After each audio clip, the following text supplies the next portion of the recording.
can run on empty, now I'm on a roll. Same old road, but it's a different glow. Ain't nothing crazy, just a shift in gears. Funny how it all got clear. Used to think I had to chase the high. Now it finds me every time I try. Didn't see it coming like this. Now I'm right in the middle of it. I ain't saying I got it all, but I ain't missing what I thought. It's getting better than it should be. Little too good for a guy like me. Every door I used to push won't budge. Now they're opening up easy. Yeah, it's better than it used to feel.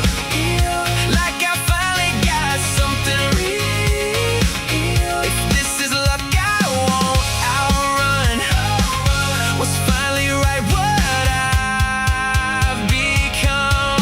Too good, too right, can't lie, can't lie, can't lie. Too good, can't lie, can't lie, can't lie. I ain't even gotta try. Used to trip on every little thing, now I let it ride, let it breathe. Got a way of working out somehow, even when I don't figure it out. Got my hands where they need to be, on the wheel, not chasing what I don't need. Everything just falls in place when you quit trying to race. I ain't saying it's perfect now, but I wouldn't change it out. It's getting better than it should be. Little too good for a guy like me. Every door I used to push won't budge. Now they're opening up easy. Yeah, it's better than it used to feel. Like I finally got something real. If this is luck, I won't outrun what's finally right, what I've become. Too good, too right, can't lie, can't lie, can't lie. Too good, can't lie, can't lie, can't lie. Didn't flip a switch, didn't make a scene. Just woke up living in a better dream. Now I don't chase what I can't keep. Got everything that's chasing me. It's getting better than it should be. Little too good for a guy like me. Every door I used to push won't budge. Now they're opening up easy.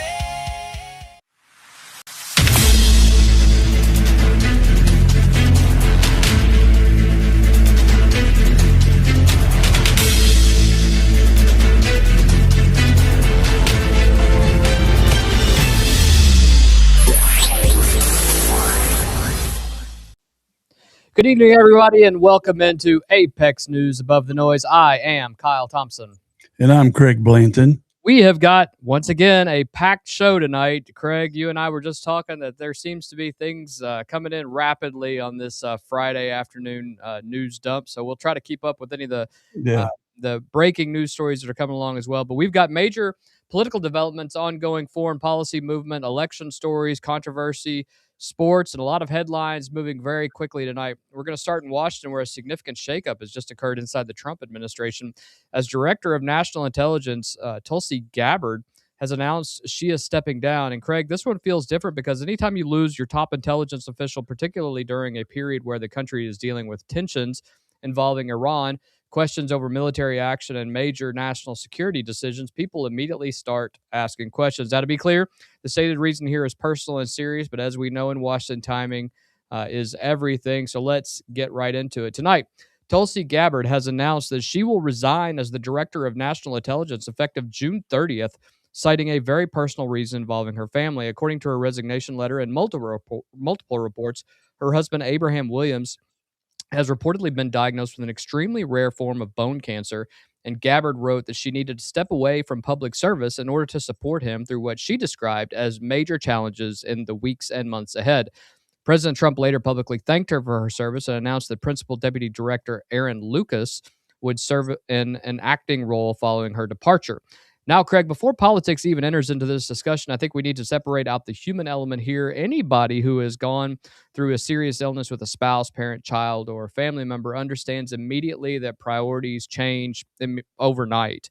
The director of national intelligence is not some ordinary government position. This person oversees and coordinates America's intelligence community, 18 different agencies, including the CIA, NSA, and others. You're talking about somebody receiving some of the most sensitive information in the world on a daily basis. And Tulsi Gabbard herself has had one of the more unusual political journeys we've seen in modern politics. She's a former Democratic Congresswoman from Hawaii. She's a former Democratic presidential candidate, a military veteran, long-term critic of what she viewed as endless foreign intervention, then eventually becoming independent, moving toward conservatives, endorsing Donald Trump, and ultimately joining his administration. Her confirmation itself wasn't exactly smooth sailing last year. There were Republicans who had concerns. There were Democrats who had concerns. Questions were raised regarding Russia, Syria, intelligence experience, surveillance issues, and her foreign policy positions. But ultimately, she was confirmed and became one of the most talked about cabinet choices of Trump's administration. Now, here's where this becomes politically interesting. While her resignation letter specifically cites her husband's illness, there have also been reports suggesting tension inside the administration regarding national security policy, particularly involving Iran. There had reportedly been disagreements over intelligence assessments and broader strategic discussions surrounding the Iran conflict and military activity. Some reports even suggested Trump had privately discussed replacing her months ago. Now, to be careful here, because this is where people start mixing facts with speculation, Craig. We know what Tulsi Gabbard publicly said. She says she's leaving because of her husband's diagnosis. That is the stated reason, and that's what we're gonna take it as. But separately, there have also been reports about disagreements inside and internal frictions inside the administration, and we know that in Washington, everything is not always as it seems. You can Right. take things at their face value, but this is a peculiar circumstance and timing. So my question to you is, do you think people automatically over politicize situations like this? Because I can already see two camps forming online. One side saying this is entirely family related, end of story, and another side is saying there's absolutely no chance this is not about Iran and internal disagreements. And can both be true? Well, you got sources that are constantly spinning disinformation. We see it all the time. And you also have people that say, well, Trump's cabinet's nothing full of yes men and yes women. Well, she's had disagreements, policy disagreements, and that's what you want. You want to have people in your leadership team that aren't just saying, yeah, there's 7 feet of snow outside right now. And everybody Right. jumps in and says, yeah, that's correct. You don't want people like that. So I don't have a problem with there being disagreement with her, and I don't have a problem with her having disagreement with the president. That's what every good executive wants, varied opinions going around. But you see all these news stations saying a source says this, Right. another source says that. Unless you put a name on it, I don't believe it anymore because so many times since 2015, this stuff has been proven wrong. Yeah, and I think But I've looked up the cancer. yep. When you say extremely, because I've dealt with this recently, when you say extremely rare, that means there's not a cure for it. And regular bone cancer, I looked this stuff up. There's 3 major kinds. All of them, if you get it early, you have a 5 to 7 year life expectancy and maybe longer. But general, 70% make it 5 years. But when they say extremely rare, this ain't something to joke about. It's not nothing to get personal about. Cancer ain't nothing to mess Agreed. around. Cancer's nothing to mess around with. But everything is so political nowadays. I'm sure there's going to be people say she's faking it, and they'll put a clock on her husband and say, "Well, Yeah. he's made it. What's he doing?" They'll follow her around, and Well, it's of course, our hearts go out to her family. yeah, Anybody that has dealt with that with cancers in the family, I think cancer has not touched. There isn't a person that hasn't touched their family or loved ones or right, an individual. So our heart goes out to them. It is a peculiar time right now, especially considering all of the foreign adversary issues that we tend to be having right now, not just with Iran, but also from a number of other issues with Cuba and things of that nature. So I think it's tenuous timing. But and I also said this earlier today to you that perhaps they will put Lucas in this seat simply as a seat holder until Tulsi is able to come back. That's entirely possible. But at the same time, I can't see them having an interim person in the DNI role right now. They're going to have to they're going to have somebody in there that Trump truly that he trusts and that is feels good about the information that he receives. It We can't got be temporary controversial. AG. We got temporary AG right now. We do. Yeah, and it'll take 6 months to confirm anybody if Yeah. if it even gets that far. Yeah, it's going to be absolutely interesting to see what happens with this. It is a very, as I said, precarious time that we have a news story such as this. But we will obviously update you as things come along the wire. And Craig, staying in politics here, because if Tulsi's resignation raises questions about influence inside the White House, the next story raises questions about influence inside the Republican Party itself. President Trump is celebrating a massive primary night after candidates he endorsed reportedly went 37-0 on Tuesday evening, extending what has become a pretty remarkable run of influence within Republican politics. Now, Craig, politics is full of spin, and everybody claims victory. Everybody says they won the night. Everybody releases statements saying, Logic doesn't exist. that saying the voters sent a message, but 37 wins and 0 losses. That's not really spin, that's numbers. And the immediate question becomes, what exactly does that number mean? Because there are a few ways to interpret this. The first interpretation, and probably the one the White House and Trump campaign want people to see, it's funny to say the Trump campaign because he's not running for office again, but Right. he still has a campaign machine behind him to put the people in office that he wants to be there. And Donald Trump still owns the Republican Party. I don't care how else you want to put it. He is the guy that runs that party, and you want if you have the presidency, you want your president to run your party, and that's exactly what he's doing. Period. For years now, we've heard predictions that Trump was losing influences. We heard it after legal challenges. We heard it after elections that didn't go the GOP's way, especially in special elections last year and earlier this year. We heard it from people saying voters wanted to move on or that Republican voters were experiencing Trump fatigue. Yet every time primary voters actually go into a voting booth, we continue to see a pattern emerge. Trump-backed candidates keep winning. Now, before we begin immediately jumping to one conclusion, there is another side to this. Some political analysts argue that sitting presidents naturally have tremendous influence over their party. Presidents raise money, presidents command media attention. Obama was very famous at this. Presidents influence donors, presidents influence organizations, and many candidates don't necessarily want to be the person who decides to pick a fight with the sitting president of their own party. So some critics argue that this isn't purely ideological support. They argue part of this may simply be political reality. But Craig, I think the explanation only goes so far because endorsements are not magic. We've seen endorsements fail before. We've seen Trump endorsements fail before, Not many of them. but not recently. And I think Yeah. that's the difference. I don't think they've ever. He's probably got a 90% or higher rate.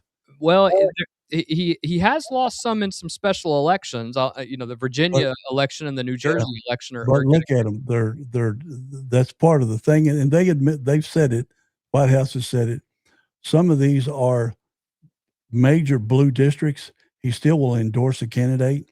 Same thing happened in the state of Virginia, and look at the mess that his guy lost. And look at Virginia. God almighty. The state of Virginia is a very purple state, though, and I Right. think that's the interesting thing about that. When people will And point we'll to that see. and say Yeah, that was we'll really see tight what- when he couldn't win that one. Yeah, we'll see what happens when their next big election comes up because Spanberger campaign is a moderate, but she's far left for sure.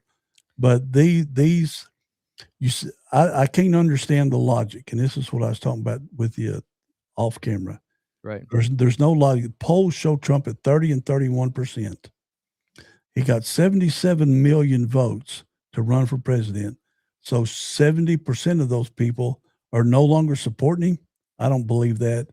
And to go 37-0 on a primary night after a year in office and all the negative press, the Iran war is fully engulfed. The Ukraine-Russia war is fully engulfed. Put all of that stuff in, and the guy still goes 37-0. That does not go along with what we're hearing on TV. It doesn't, and I think the real question is, what does this mean going forward? Because Tuesday night isn't an echo chamber, and it's not just about Tuesday night, right? I mean, what happens forward? It's about 2026 and beyond. Yeah. If Trump maintains this kind of endorsement power, the future congressional races, Senate races, gubernatorial races, and even eventually succession politics inside the Republican Party become incredibly interesting. So because and you have this in the Democrat Party, especially in the last 20 years, 15 years, where, if Obama doesn't bless a candidate, and Obama hasn't been in office, for over 10 years now, but if he doesn't bless a candidate, then they're not getting elected. So we've had this for years and years in the Democrat Party, and it's just now getting to the point, I think, where Republicans are having that same balance of endorsement from the White House that Yeah. makes a difference. And it goes down to the state level too, because as we've noted before, the 5-0 in Indiana, the Yeah, 5 we state didn't even include that. and then most recently, last Tuesday, Ed Galrain. Yeah, You had a 12-year or 14-year 14 years. congressman that, once he started going against Trump, and Trump endorsed Ed Galrain, and they always say he's a farmer, but he's a SEAL Team 6 captain. So this guy, he knows what he's doing. But Trump shows that even down to the local levels. And remember when I was in Oldham County, and I sent you that picture Yep. of his campaign sign, said endorsed by President Trump. That's got some weight. Yeah, So it's all the way up and down the ticket. well, it may not be tomorrow, it may not be in 6 months, but at some point we are going to be in a post-Trump era, and you will be in a situation where we will have a next major leader or leaders of the Republican Party. But if Trump remains in this kingmaker status, candidates won't be running their campaigns the way that they have in the past. They'll be competing for Trump's approval, much like people are still competing for the approval of President Barack Obama. Do you think Obama was a kingmaker as strongly as Trump is? I do. I mean, I still think he is to an extent. I mean, back in his day when Biden, Biden. That's what it when was. Obama was in his 8-year term, do you think he was as much of a kingmaker and as strong as? Because remember, in one of the representative cycles, he lost like 40 or 60 seats. Well, but it was the midterm election, just like we're facing here. It happens. Whoever's in control of the White House in that midterm election usually loses a significant amount of seats. And will it happen again right here? Will it happen again? There are a lot of factors that will go into that. I still believe Obama is a kingmaker. In fact, I think he's been the kingmaker over whether Biden was going to be the nominee, whether Kamala was going to be the nominee. It all points back to President Obama. He came in late Yeah. with Harris. Yeah. He wasn't a real strong backer of Biden, but he's notorious for saying, "I wish I could just be a puppet master." Yep. For the next president of the United States. Well, and then that makes you that leads to the next question of, is President Trump going to be that same thing? Is he going to be the puppet master if, say, J.D. Vance becomes? I don't think so. But I mean, I think it's pretty clear that somebody else was calling the shots during the Biden administration. That's just no doubt about it. I think that's pretty clear. Let me throw this at you before we move on to this one. What exactly are we looking at? Is this genuine political loyalty? Is it ideological agreement? Or is it fear of crossing Trump at this point? Or are we watching something bigger, a natural power of a sitting president? I think it's ideologically similar, but also fear against going against the president. And Trump could be the first president that has wielded this stick so hard that he can take out incumbents, because he's taken out a bunch of incumbents that haven't agreed with what he wants to do, not agreed with him as a person, agreed with what his agenda is and what he was elected to do. And he pushes forward. He doesn't care now because he's not running for re-election. He doesn't care what a poll says, what a pundit says, or anything. He's moving forward with his agenda. Well, speaking of future elections and future leadership battles, let's stay in that political lane, because Democrats are beginning to see what may be the earliest outlines of a 2028 fight. I can't even believe that we're even discussing this, but the latest Echelon Insights polling released after Tuesday's primary activity shows former Vice President Kamala Harris leading a hypothetical Democratic presidential field. Harris came in at 23%, which is by far the largest that she's ever had, and by far the largest that anybody has had, especially with the breakdown of the difference between all of that, followed by Gavin Newsom at 17%, which is also his lowest polling in many, many months. And look at Pritzker. Yeah, AOC is at 11%. Buttigieg is at 10%. Mark Kelly out of Arizona is at 6%. The governor of Pennsylvania, Josh Shapiro, is at 5%, and J.B. Pritzker, who has been MIA and on the missing persons list lately, he's at 4%. Still no Andy Beshear. I still think he's going to be in the mix, just like you do.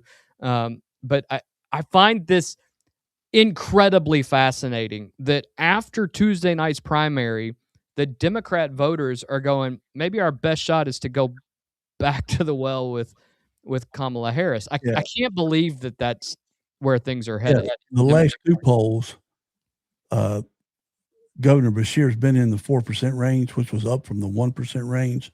Now he's in this echelon poll. Look at the AOC went from 26 to 11. This shows how bad polls are, and the people that you don't know what the poll questions are. You don't know the metrics behind it. You just see the numbers. And for AOC to go from 26 to 11 in 10 days, she ain't done nothing. Well, I'll tell you. He went down from 22 to 10. I'll tell you what she did, though, Craig. AOC went to Alabama. Yeah, she wants to speech on the steps of the Alabama. But how many people know that? Oh, I think it's all over the news. I mean, I think even in blue media areas, they are talking about this.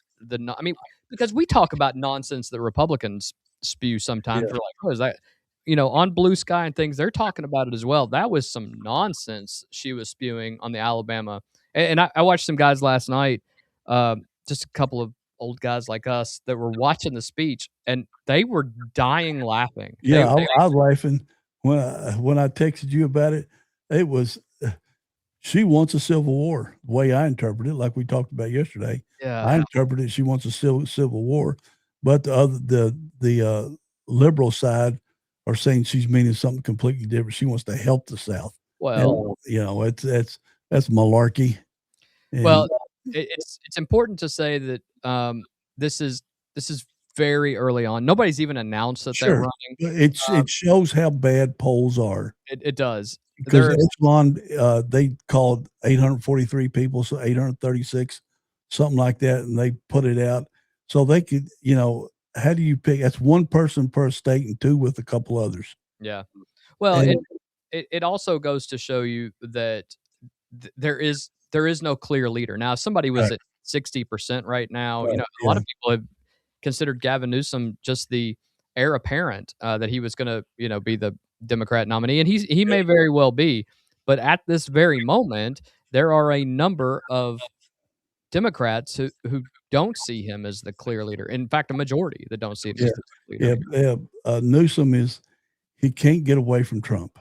He just cannot. I showed you today. We'll talk about one of his tweets here. Okay, so we'll go to that. I'll point that one thing out. And Pritzker, since his brother was named so dramatically in the Epstein files, he's kind of slid away. And just this week, he publicly battled with the mayor of Chicago and his nonsense. Well, and I find that fascinating because they both created the problems in Chicago, and now nobody cared until the Bears were leaving, which is hilarious. Number one thing, the Bears very well, they're out of Chicago. They're either going to go to Arlington or Harrison County in Indiana. I think they're going to Indiana is what it sounds like. We got a really good deal. Everything I check on is showing that they're leaning towards Harrison, Indiana, and state legislators said they're slow moving some of the bills to try to keep them in Chicago. And I kind of got lost on that because every time the Chicago offers something, they say it's too late. Yeah. We're already moving on. We're already out of here. Speaking of Gavin Newsom, let's stay right there because while his name continues showing up in these early presidential discussions, he's also finding himself in a very public battle with, of all companies, Chevron, right as America heads into one of the busiest travel weekends of the year.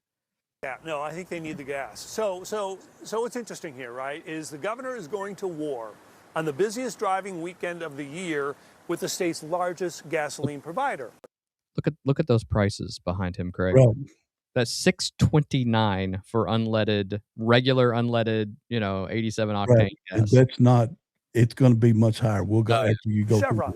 Now, this fight goes back actually several years when Governor Newsom accused Big Oil of price gouging and wanted to install a windfall profits tax. 2 years later, Chevron moves its headquarters out of California to Texas, citing Newsom's hostile business environment.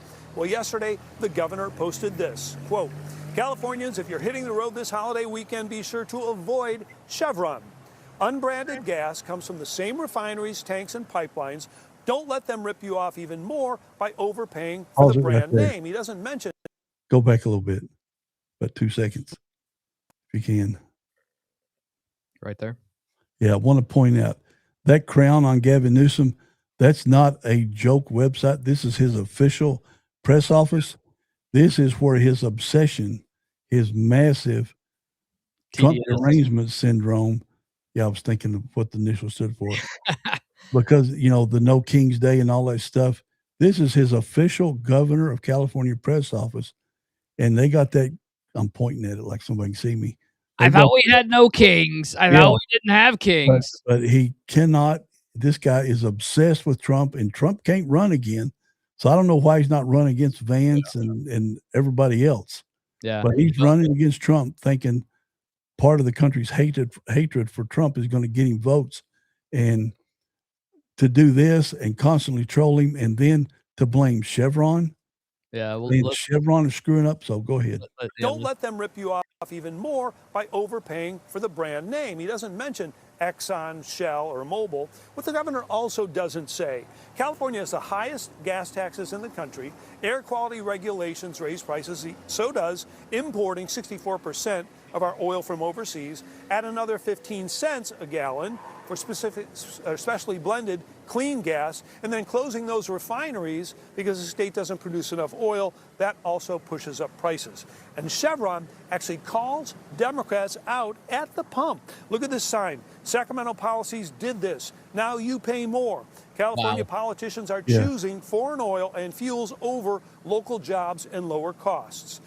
Governor Newsom also posted a map of 4 stations to justify his boycott. 2 Chevrons had higher prices than nearby independence stations, which he says charge about 60 to 80 cents less. Well, for context, the state has 13,000 gas stations. 300 are owned by Chevron corporate, 1,500 others are independently owned, and they can charge what they want. The governor did have a commission in 2023. They did not find any price gouging by big oil. So, Dana, on my drive in this morning, I went by 7 gas stations. I found a price difference of about 80 cents, and that was between a 7-Eleven, a Mobil, a Shell, a Sinclair, a Chevron. And prices seem to be more dictated by geography or competition than politics. Right. That's why gasoline prices off interstate exits are always higher than they are in town. Well, and the other aspect is, and what they failed to mention about these is that where those are located, some of them are easy right-hand turn in, and some of them are more difficult to get across major intersections, where there are major on ramps, off ramps, things of that nature. Yeah, it's geography as well. But you also It's capitalism. If people will go in and pay 80 cents a gallon more, it's like when Super America jumped up 50 cents this week from $3.99 to $4.49, and I told you that Kroger 100 yards up the road was 50 cents a gallon less. The pumps at Super America were still full. Clearly, somebody's paying it. Yes. Yeah. So there's loyalty to these stations. I talked to a couple of people at the restaurant, and they said they like going to this particular Chevron or a Marathon for whatever reason. They could just be the employees inside they like, and they don't really consider the price of gas. Yeah, I will say the other side of this. Obviously, we heard what Chevron was saying, with Sacramento policies and things of that nature, and big oil is taking advantage of consumers. But the other side is basically saying, wait a minute, California already has some of the highest fuel taxes and regulatory burdens in America. And here's something else hanging over this entire fight. Rising oil concerns tied to the Iran conflict and broader energy disruptions have put pressure on fuel markets generally, which means both global elements and local policy debates are colliding at the same time. But I'll tell you right now, in a state like California, where you're paying $6.50 to $7 for a gallon of gas, and you see people in Oklahoma paying $3 and $3.99 for Yeah. gallons of gas, half of the amount, that ain't going to win an argument And you because they can't know blame it's Trump. geography It's based. been like that forever, and you can't blame Trump on it.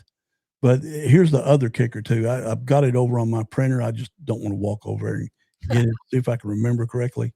In the 1980s, California had 40 refineries. Let me back up one step. California has 0 oil pipelines going to the state. They get 25% of their gasoline from India, India, South Korea, and Taiwan, of all places. And so that's the transport cost alone is going to drive the price up, not along with the taxes. Yep. Plus, they've also shut down. They had 40 refineries in the 80s. Now they've got 7. They just recently shut down a Marathon in 2025. They voluntarily shut down because of taxes.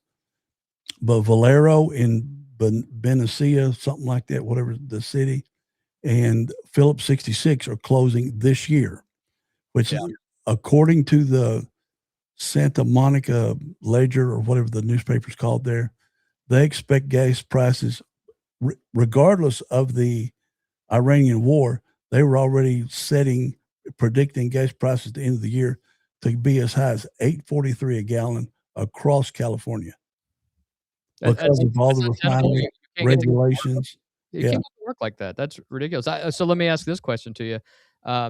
Is Newsom making a smart political move by picking a visible fight with Chevron, or is he risking becoming attached to gas prices in the minds of voters if things don't improve? Well, they're his gas prices in his state. Yeah. I know he doesn't set them, but he's bringing them out. Like, if you're in a court case and the other side says something you can't believe they said that's going to benefit you. Yeah, you've opened the door. I watch too much Law and Order. You have. But you see these prices. He is tying that to himself. He's putting an anchor around his neck. Absolutely. And I when I saw this, I couldn't believe it that he is blaming Trump for this when there's all kinds of news articles from last year that predicted it a year ahead of time because of those 3 refineries closing. But California has had, double gas prices over $5 for a decade now. I mean, this is not a new scenario. So when gas prices dropped during coronavirus, when everybody was staying home, they were still like $4.69 and $4.79 in California, while it was $1.99 here. Yeah, this is California's making, and him trying to take on Chevron. What if they decide to start getting in a political game? Well, I mean, let's be honest. We talked about it. Largest companies on the planet. We talked about it last night with the mayor of Seattle. We've talked about it with Mamdani. We've talked about it with a number of people who pick fights with corporate entities who feel like they can just tell the corporate entity, if you don't like it, get out. And what if Chevron decided, okay, all right, we'll that's walk what Marathon did last year. Marathon said, we're tired of being the stepchild, redheaded stepchild, and you raising prices and then raising taxes and regulations and making it more difficult for us. So we just said to heck with it, and we're going to Texas.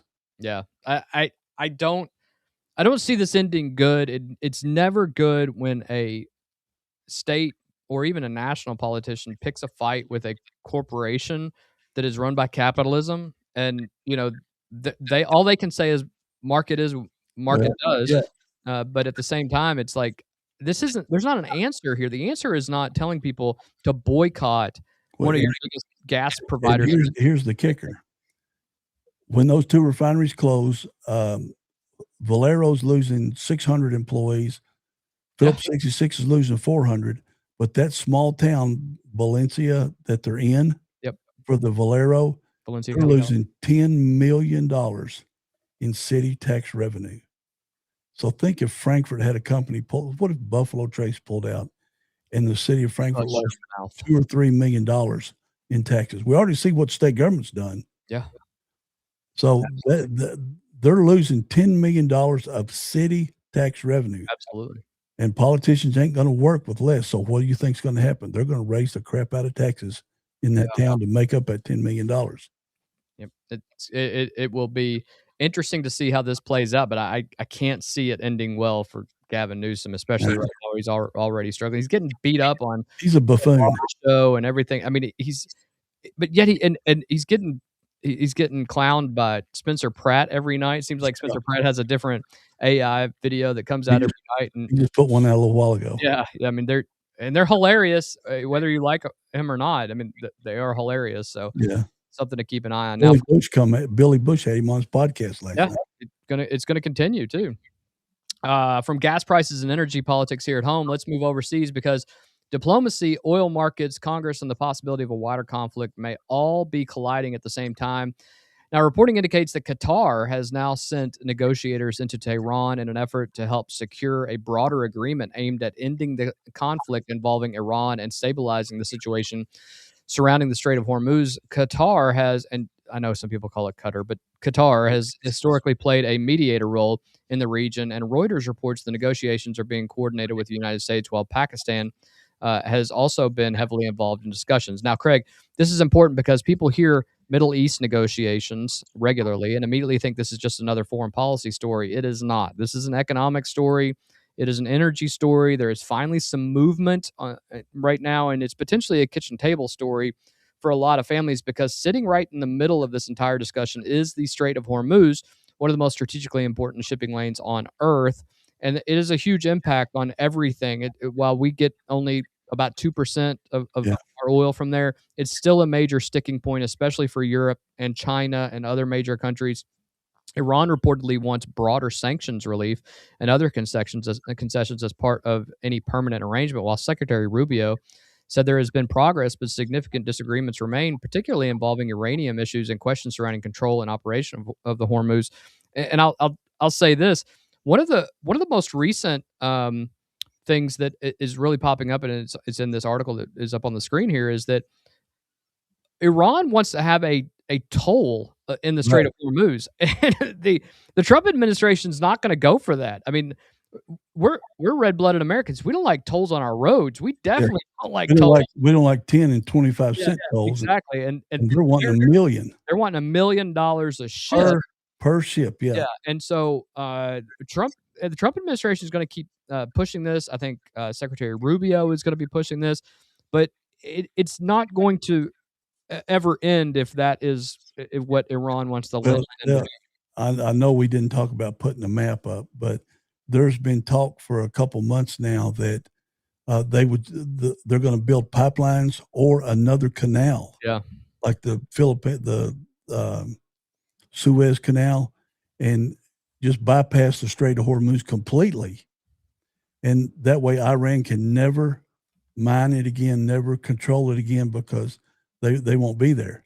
And I hope, because if you just think about it, if you get all these oil companies that got tens of millions of dollars of oil and other goods on each one of those ships, it wouldn't, if they all went together, it wouldn't cost them each one that much to get away from Iran completely. And I think they would, and if I owned the business, I'd pony up my share just to avoid Iran alone.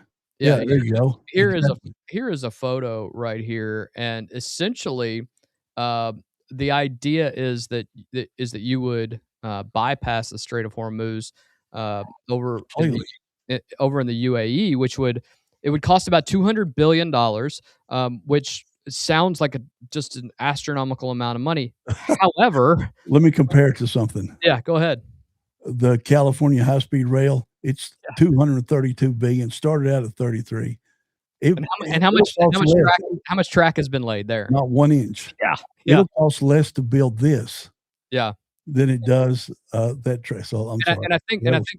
I think what you'll see here is that you can't get a lot of ships in here, but the Strait of Hormuz is controlled by Iran, whereas UAE, controlling just this little sliver right here, will allow ships very, very orderly to get straight through here. And it's a distinct possibility. The problem is you can't just cut a new canal out overnight. You have to, I mean, it takes years to do this. But not like in America. You know, China put up the Three Gorges Dam. They Yep. built those mega bridges. They built them in 3 or 4 years where it'll take us 30 years. There's also another canal proposal further west of this, Yes. and then Saudi Arabia has they've either already started or UAE started a pipeline that they say sends, I don't know, 7 million or 700,000 barrels. They can turn that back on. So these countries are actively looking to get away from Iran, and they'll lose their influence other if they want to start launching rockets again. Well, and that's the thing is that I think if Iran truly understood the precarious nature of their position at this point, they would come to the table and say, "Don't build a new canal. Let's try to work something out." Yeah. And honestly, it goes all the way back to the late 1700s, early 1800s, where the United States paid, the northern African countries a significant amount of money just to not attack their ships. I'm sure that the Arab industry or Arab countries and and China and Russia and even probably the United States, they're probably willing to pay a little bit of money Right. just to knock it off. Yeah, Just well, knock it off. yeah, China gets 40% of their oil through here. A whole bunch of other countries do. We only get 2%. So we would pay our portion, but I think they would build this thing in record time because I think they probably would too. you're not dealing with granite mountains or, like our Rocky Mountains or anything like that. They're going to be going through sand, and there's already big mega projects already going on in the Arabian countries anyway. Yeah, absolutely. That are hundreds of billions of dollars. Yeah, And this is to us, not. that sounds like a lot. It's That's not a big nothing to them. Yeah. Their sovereign wealth funds got almost $1 trillion in them. Yeah. That's Well, nothing. while negotiations are happening overseas, back here in Washington, another fight is happening. House Republicans unexpectedly delayed a scheduled vote on a war powers resolution that would have placed restrictions on continued military action involving Iran without explicit congressional authorization. Multiple reports indicate leadership pulled the vote after signs emerged that bipartisan support may have existed for the measure. The vote has now reportedly been pushed until lawmakers return in June, which has passed the deadlines that the Trump administration and others have. June 14. Yeah. You know what June 14 is? Yeah.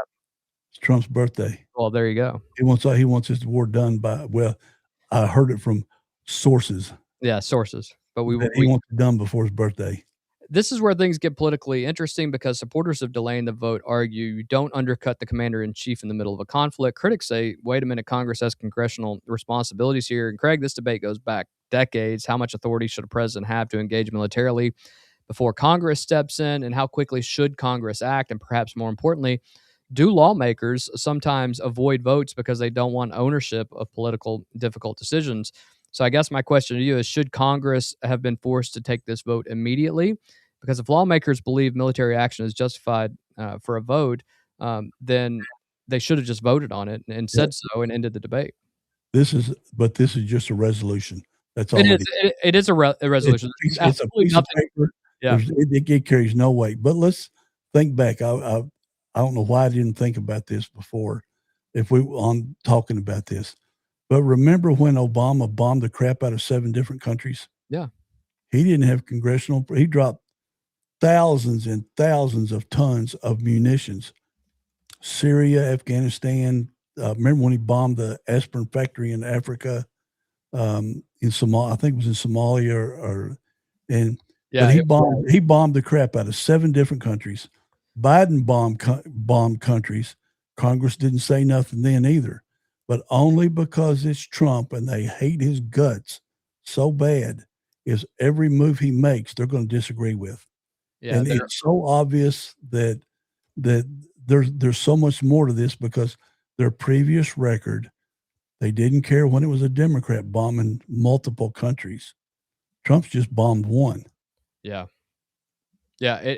And the records that I have here are that he dropped 12,192 bombs on Syria, 12,095 bombs in Iraq, 1,337 on Afghanistan, 496 on Libya, 35 on Yemen, 14 on Somalia, and 3 on Pakistan, who is, by the way, a nuclear country. Yeah, a nuclear country that is our ally. Yeah. For a total of 26,172 bombs in 2016 alone. Right. That's what I was referencing. People forget that. They think only today. They don't look back to see what has historically gone on. Just like in the 90s when Bill Clinton was in office, when all the Democrats said they would bomb the crap out of Iran if they try to get a nuclear weapon. Of course, that was just all talk, and it's all forgot about. Schumer, Clinton, all of them said and Nancy Pelosi said they would take out Iran if they continue going for a nuclear weapon. And now that Trump's actually doing it after it being talked about for 30 years, they're going nuts. Yep. Well, and speaking of political controversy, our next story involves a candidate who has gone from a relative obscurity to suddenly becoming one of the most talked about people in Democrat politics. And now he's finding himself at the center of a major online backlash. Time magazine released a major cover profile on Maine Democrat Senate candidate Graham Plattner with the headline Party Crasher, describing him as a political outsider whose rise has been, quote, remarkable, and whose candidacy is forcing Democrats to decide what risks they are willing to take in the current political environment. Now, Craig, I think what has people talking isn't simply the Time put him on the cover, it's how people think the magazine framed him. Because almost immediately after the cover was released, social media absolutely exploded this afternoon. Conservatives online started asking, wait a minute, why are we elevating someone who has this much controversy surrounding him? Others accused Time of trying to create a political star despite a long list of issues that have already followed Plattner throughout his campaign. And now here's where we get into some of the controversies itself. Plattner has faced scrutiny over a tattoo controversy involving imagery that critics say resembles Nazi-linked symbolism. It did. It was Nazi. It was Nazis, yeah. He has deleted Reddit posts and social media comments that resurfaced during his campaign that were truly abhorrent, including things that he said about former war heroes, and things of that nature. Comments involving police, politics, and other inflammatory subjects.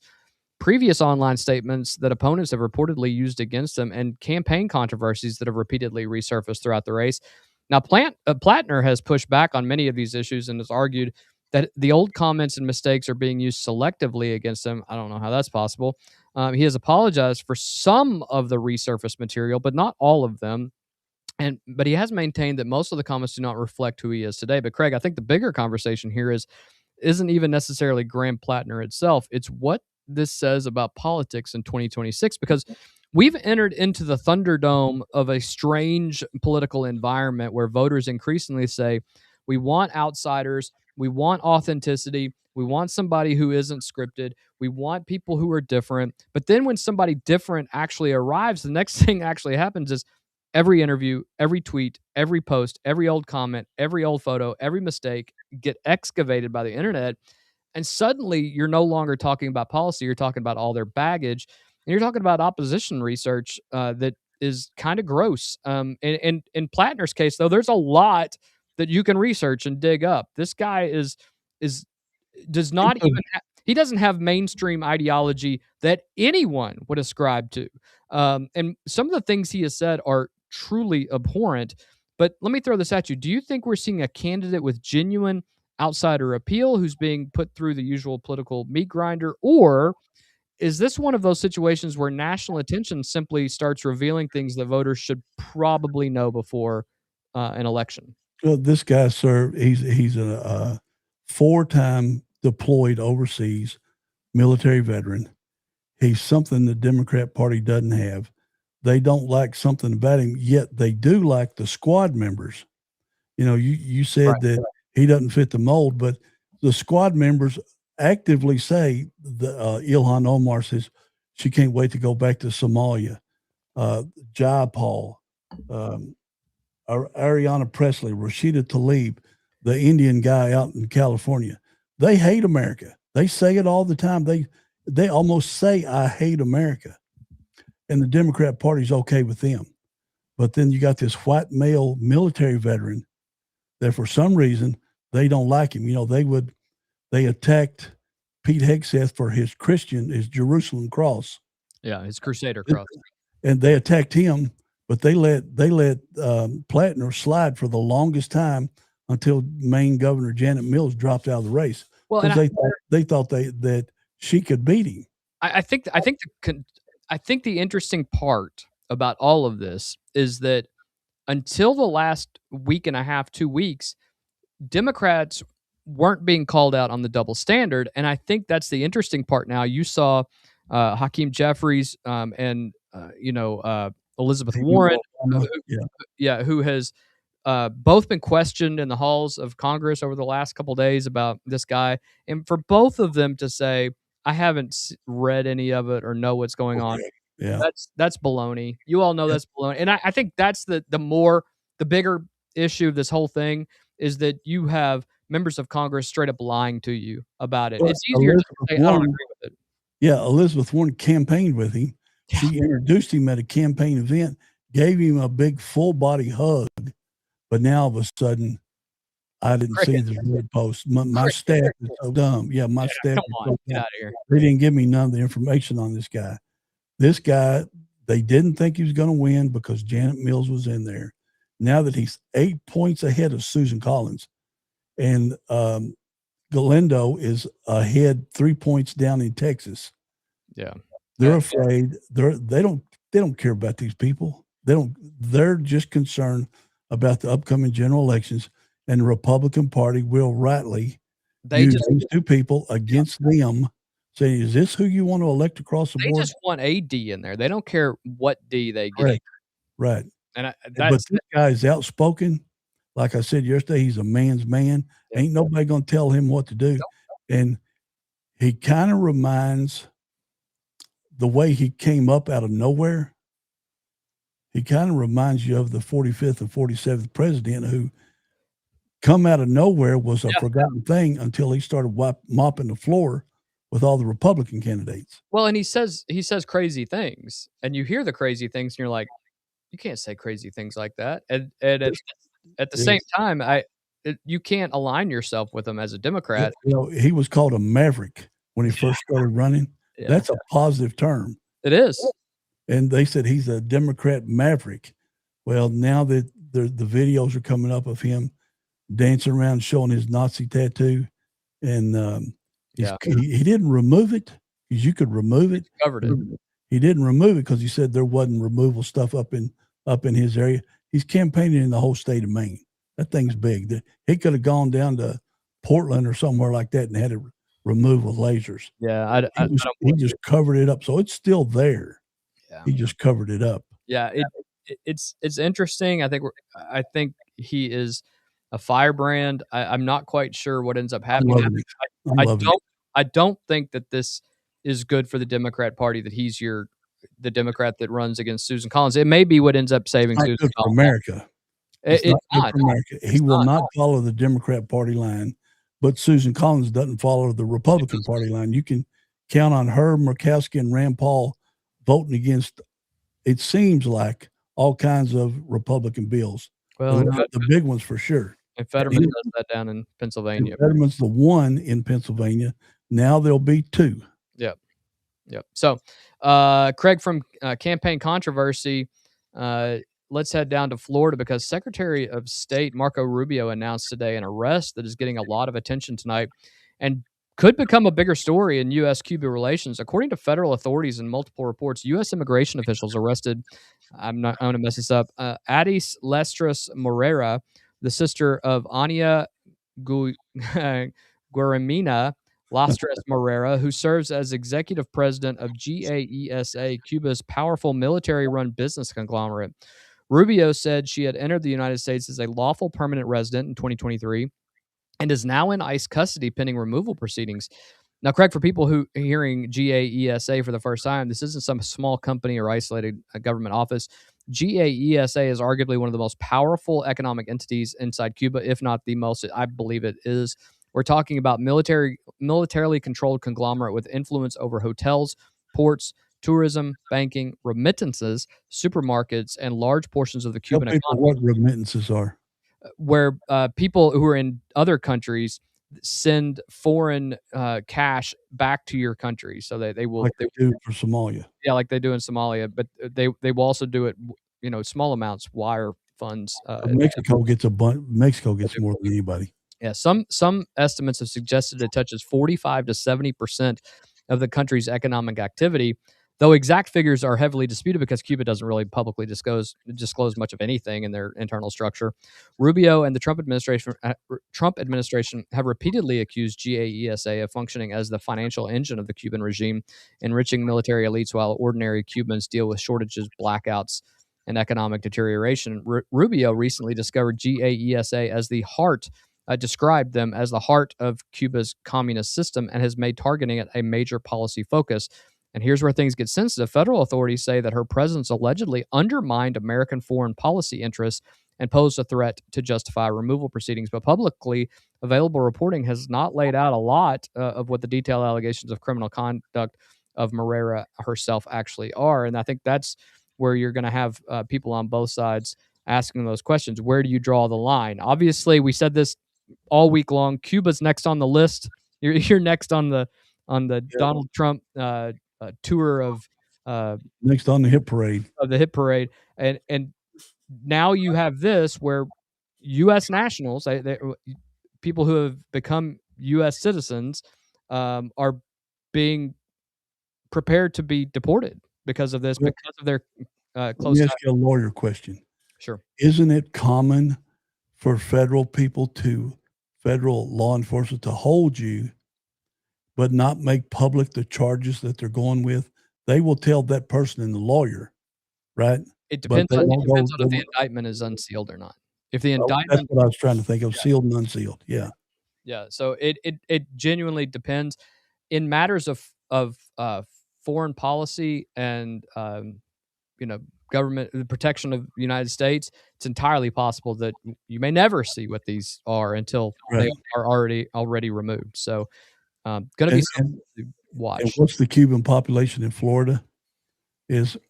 They're saying we love Trump. They're waving American flags or waving American and Cuba together. They want Cuba to be free from this awful communist regime, and they're pushing for it. And let me give you a quick stat about Cuba. Sure. There are 10.8 million Cubans on the island of Cuba. Right. There are 3 million in the United States. There you go. So find one that's not for. They didn't leave Cuba because it's a wonderful place. No, they did not. So find one of them that says, "Yeah, we want Castro and that communist regime, China-dominated regime, stay in power." You probably can't find one. No, not a single one, or they would be over there. Yeah, it's fascinating, the dichotomy of the two. The Iran thing will be nothing when it's over. Will be nothing to what Cuba is. Yeah, and I don't think people realize how great it will be for the United States to have an ally, a very large ally, in the Caribbean at this point. 90 miles from the coast. I mean, we've had military stations there for 100 years, so it's going to be interesting to see how that happens. Craig, our next story shifts gears completely because the sports world was hit with shocking and heartbreaking news yesterday. We broke in with news on our show about this. Mm-hmm. The NASCAR world is mourning the death of Kyle Busch, who died at the age of 41 after being hospitalized with what his family described as a severe illness. Multiple reports indicate Busch became unresponsive while participating in testing inside a Chevrolet racing simulator in Concord, North Carolina, before being transported to a hospital in Charlotte, where he later died. Authorities have not yet released an official cause of death at this time. And Craig, what makes this even more shocking is some of the details emerging in the last 24 hours. TMZ and other outlets reported details from a 911 call indicating Busch had reportedly been coughing up blood, struggling to breathe, and suffering severe symptoms before emergency medical treatment was sought. Reports also indicate Busch had dealt with health concerns in recent weeks and had requested medical attention after a race at Watkins Glen earlier this month. And now, Craig, I think for people who don't follow NASCAR closely, it's easy to miss just how enormous Kyle Busch's career was. We're not talking about just another successful driver. We're talking about one of the most accomplished and polarizing competitors of the modern era. Yeah, Dale Earnhardt level. Yeah, and same level of shock when he died in '99. I was watching that race. Yeah, 2 NASCAR Cup Series championships, 63 Cup wins, more than 230 wins across NASCAR's top 3 national series, 9th all-time in Cup victories, a future Hall of Famer by almost any standard. But here's what Kyle Busch did different. He wasn't just talented. He wasn't just successful. He was truly Kyle Busch. He embraced being the villain. He embraced the booze. He was kind of the heel like you have Yeah, he loved the booze. in He WWE. was a modern Dale Earnhardt. He was. He embraced the pressure. He actually says he grew up and enjoyed that. Fans either absolutely loved him or absolutely couldn't stand him, but almost nobody ignored him. And Craig, sports need personalities like this.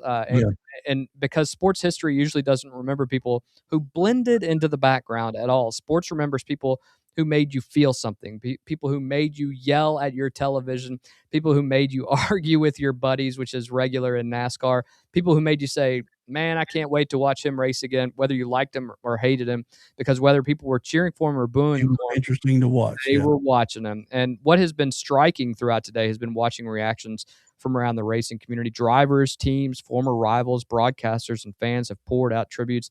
I was watching one earlier today with Denny Hamlin. With Jen and I were watching it, and Denny Hamlin said, "I didn't like him.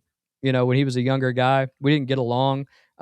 We actually, fought quite a bit, but he got married around 30 years old, had himself a family, had some children, and it totally changed him. And Yeah. and I think even though he changed as a person, he still embraced that villain mentality, and he was happy to be that person. But everyone, all of those rivalries disappeared. The arguments disappeared. The championships and statistics became secondary. Everyone remembered the person, and Kyle Busch was a legend, and he will be missed. And we give our condolences to his family and friends. He total major motorsport victories. He's number one ever. But you didn't have the truck series back then, and ARCA wasn't that big back then. But he definitely he was going to be a first ballot Hall of Famer. If he never raced again. Right. And he still had plenty of racing in him. Yeah. And a lot of his posts in the last week that they focused on were of his children. Yep. I think his son graduated school, and he made a big deal about that online. And the guy, you're exactly right. You loved to hate him, but you respected the crap out of his skill. Yep.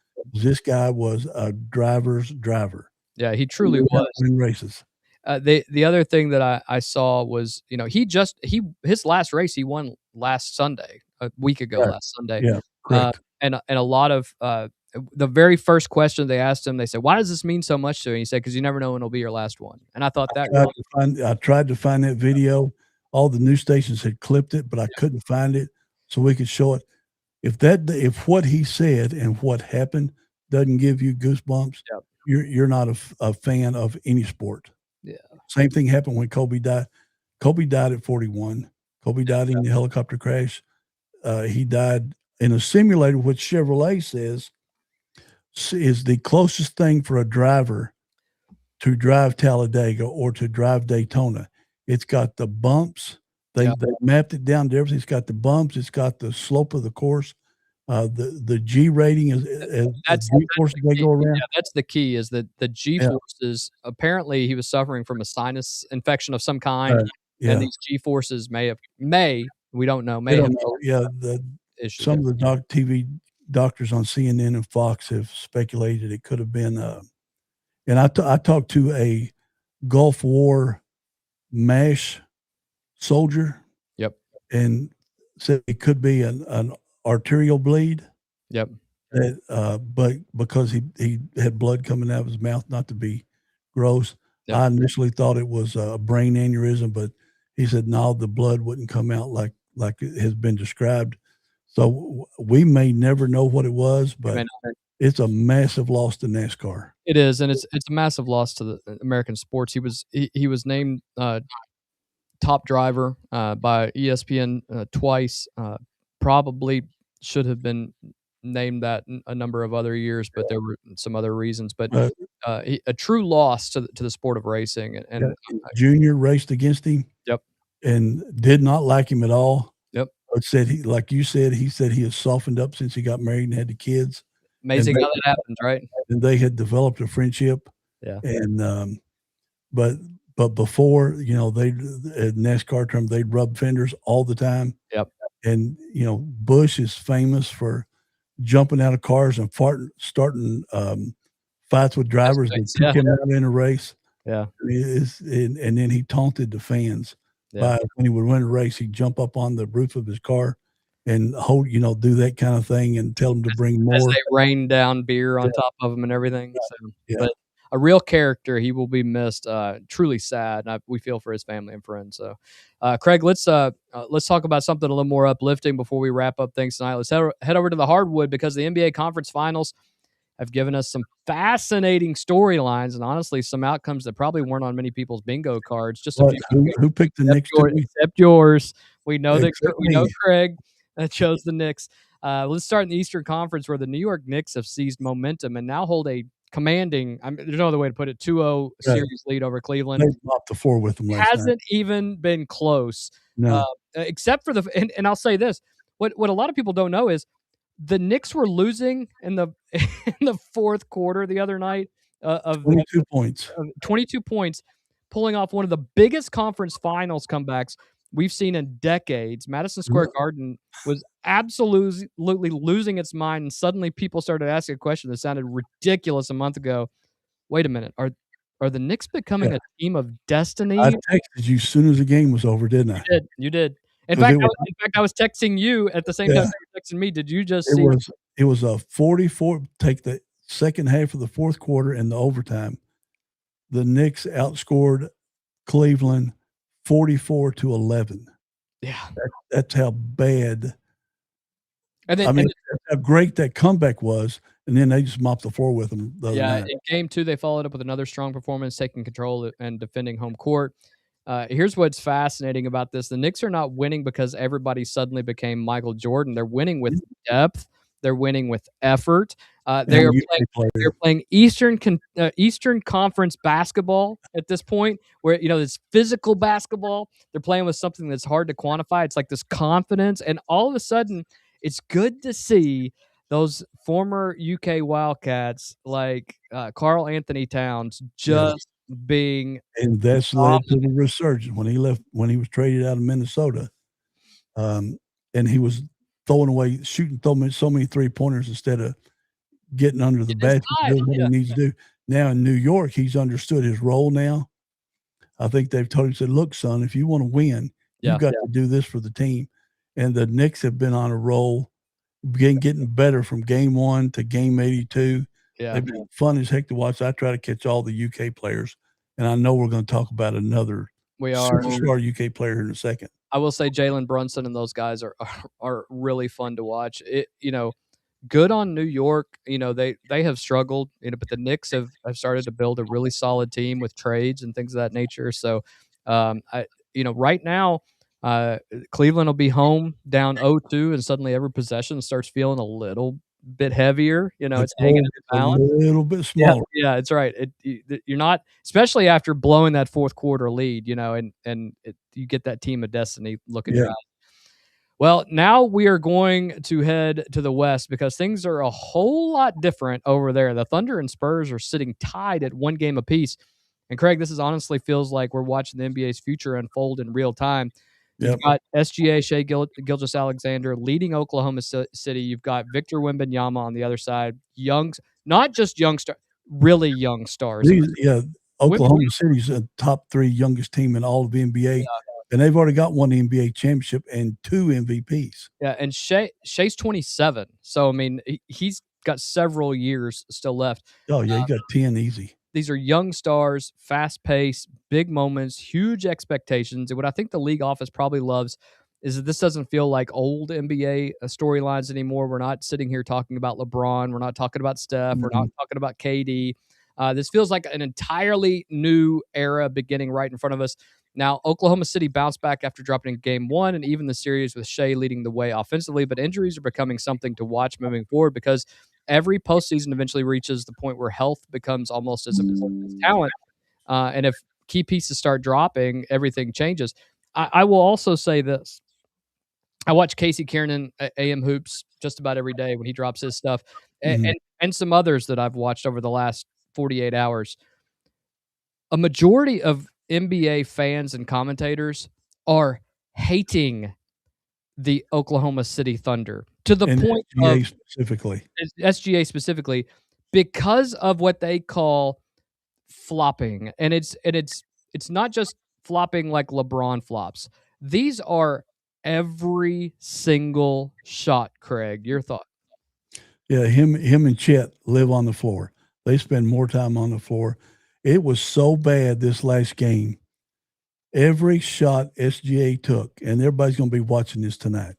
Literally every shot he took, he ended up falling on the floor, whether there Every was a single one. player, whether there was a player near him or not. And the ref still called 4 fouls on players that you could see the daylight between them, and they got their arms down. And because SGA hit the floor, who happened to play at Kentucky, and Cal, I think Cal's going to be at today's game. Cal and him had a big hug either yesterday or today. But everybody's going to be watching who flops the most. They've even accused Wembyama of doing a little bit of flopping, and that's all. He got a long way to go, being 7'4". He does. So I think Holmgren is fouling him to death. Yeah, but when Holmgren goes on the offensive end, you'll see him slide into the basket or into the cameraman also. So this is SGA might take the crown from LeBron. LeBron's the king of floppers by far, but there's a difference. LeBron is 6'8" and 250, 260, pure muscle. The guy could be a linebacker in the NFL today, and he gets knocked over if they touch him, and then he screams bloody murder and rolls around holding his head, and then he's running right back up the floor again. And then you watch the replay, and you're like, never got hit up. Yeah, and SGA, but now he's smaller. He's 6'6". That's not much smaller, but he's 60 pounds less. So it wouldn't take much to knock him over. But they're not even getting near him, and he's hitting the ground. And I'm going to be watching it tonight every time he hits the floor and laughing. Yeah, I'd say that you could put a counter up there. I may even do that. I may record that, just do a counter of all the flops that they have. So I'll ask this one last question regarding these two conference finals. If I had told you 6 months ago that the New York Knicks would be dominating and headed into the finals, and that the Spurs, who were 34-48 last year, would be in must-see TV, battling it out with the Oklahoma City Thunder to play the Knicks, would you have believed me? Because I don't think I would have. Well, the San Antonio is a team of the future because the NBA's never seen, Shaq was the monster, but you could foul the heck out of Shaq because he was so big, and he's not going to get any calls. But Wemby is 7'4". He's fast. The unicorn. He's definitely a definition of a unicorn, and he can shoot threes. He tied up the game with a 34-foot three-pointer the first game when they went to double overtime to beat Oklahoma. So they've never had nothing like that. It's so fun to watch them. I was hoping Houston would be in, but we got UK players scattered all over these teams. SGA has been the MVP twice now. De'Aaron Fox. Fox is injured, which is really hurt because they're losing 22 points a game with Fox being hurt. And Cat's playing better than he's played in 3 years. He's got life again. He feels like he's the Cat of 2015. So we'll be. I think we'll have somebody in the two teams and 2 UK players in the finals, and that's what makes it fun to watch too. Is watching our former players compete for the NBA finals and win all these different awards. That's going to be fun, and in the future, it's going to be OKC, San Antonio, and the Rockets. Yeah, well, that's what you've been saying. I think you'll end up. I watch a lot of NBA, so it will be interesting to see how those luxury taxes affect everything, as we say all the time. Right. I think some of these states are going to have to figure that out. One last thing, I'd like to give a huge shout out to the Franklin County Lady Flyers softball team who won the district last night, defeating Great Crossing. Good on you. Also, congratulations to the Franklin County High School track team. Had a number of individuals who won state titles today, so congratulations to them, and looking forward to the progress that they make at least the softball team and regions as well. So go out and support your local athletes and your local high schools, because that's where the next generation of great athletes and great people are going to come from. So that's going to do it for us tonight. Craig, you got anything else before we jump off here? Now, if you want to watch great basketball tonight, 8:30, Yeah, you'll get to see this, and then this is just some exceptional basketball. yeah, it really is. We covered a lot tonight. Tulsi Gabbard stepping down as Director of National Intelligence. President Trump's endorsed candidates going a perfect 37-0. The new Democrat polling showing Kamala Harris currently leading in the 2028 discussions. A whole bunch of other stuff. The backlash surrounding Graham Plattner, the Cuba-linked arrest in Florida, the tragic loss in NASCAR with champion Kyle Busch passing away, and finally the latest from the NBA conference final. Craig, as always, I appreciate you being here. Appreciate you being in this little endeavor with us, and thank you all for joining us tonight. If you guys enjoyed the show, make sure you like, subscribe, and share it. Hit that notification bell so you are notified every single time we're getting ready to go on air. And drop your thoughts below. Let us know your thoughts, because we love hearing what you think. Yeah. And until yeah. Well, hold on. I did think of something. Okay. We're not going to be broadcasting Monday scheduled. Correct. But with the countdown clock to May 27 for the decisions of our moms, I got to play it in my brain. Mom Silovich, There you go. yeah, and Moreno. Yeah. If that gets announced, we will be doing, if we're both, in our houses at the time, we'll be doing live coverage immediately as soon as it's announced. Yeah, we will let you guys obviously. So that's why you want to click on that bell to see. Make sure you click on that bell, because you'll see the notification pop up. Until next time, stay informed, stay sharp, stay above the noise. Have a great night, everybody, and a great Memorial Day weekend. See you all later.